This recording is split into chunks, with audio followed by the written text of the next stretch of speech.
เวลาค่อยอยู่บ้านปกติค่อยไปเรียนภาษาลาว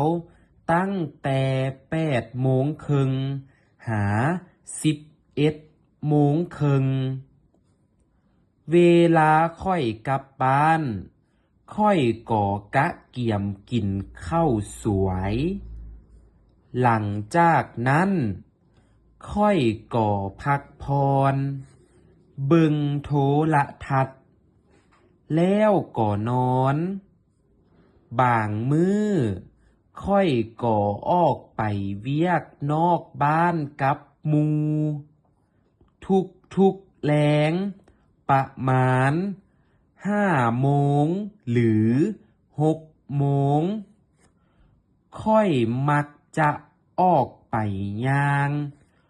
ออกกำลังกายอยู่แคมป์ของแล้วก็กลับบ้านกินข้าวจากนั้นค่อยก็อ่านปึ้มเฮ็ดเวียกบ้านแล้วก็นอนวันเสาร์บางเทื่อ